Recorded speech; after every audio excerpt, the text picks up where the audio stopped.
নমস্কার বন্ধুরা, আশা করি সবাই খুব ভালো আছেন। আজ আমি ডাটা চিংড়ি রেসিপি আপনাদের সাথে শেয়ার করব।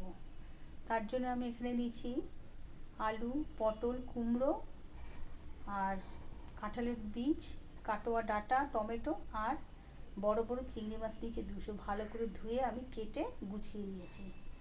আর এদিকে গ্যাস ধরিয়ে 1 চামচ সর্ষের তেল গরম করে কড়াইয়ের মধ্যে নুন হলুদ মাখিয়ে চিংড়ি মাছটা ভালো করে 2 মিনিট ভালো করে ভেজে তুলে নেব।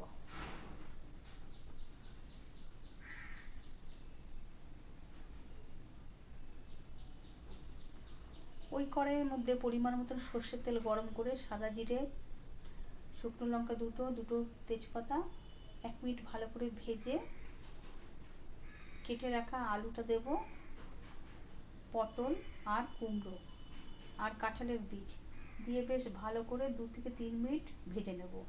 ভেজে নিয়ে এবার পরিমাণ মতো নুন আর হলুদ দেব। পরিমাণ মতো নুন হলুদ দিয়ে আরও 2 মিনিট ভালো করে ভাজতে হবে। এইভাবে ভাজা হয়ে গেলে এবার কেটে রাখা ডাঁটাটা দেব।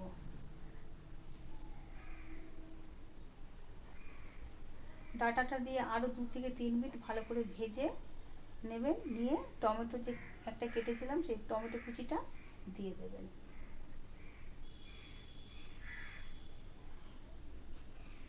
টমেটো কুচি দেওয়ার পরে আদা বাটা 1 চামচ, 1 চামচ জিরের গুঁড়ো আর 1 চামচ লঙ্কার গুঁড়ো দিয়ে 5 মিনিট খুব ভালো করে কষিয়ে নেবেন, যতক্ষণ তেলটা না ছাড়ছে সবজি থেকে। আর যত ভালো করে কষাবেন তার মধ্যে নুন ঝাল সব ঢুকে যাবে আর খেতেও টেস্ট হবে আর ডাঁটাটা পুরো গলেও যাবে। এইভাবে কষানোর পরে এবারে অল্প করে জল দিয়ে দেবেন।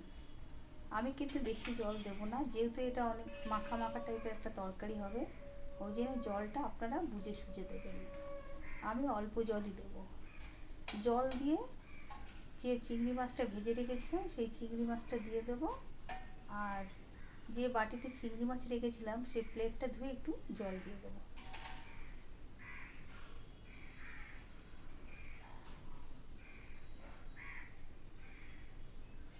জল দিয়ে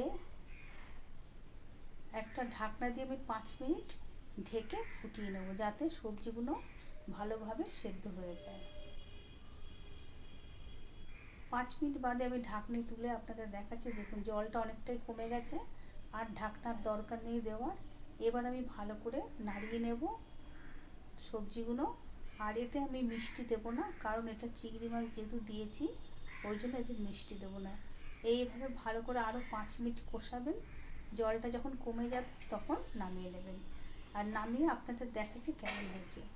এইভাবে লাল কাটোয়া ডাঁটার সাথে চিংড়ি মাছ আর কাঁঠালের বীজ সবজিতে একবার হলেও তৈরি করবেন, দারুণ খেতে লাগবে।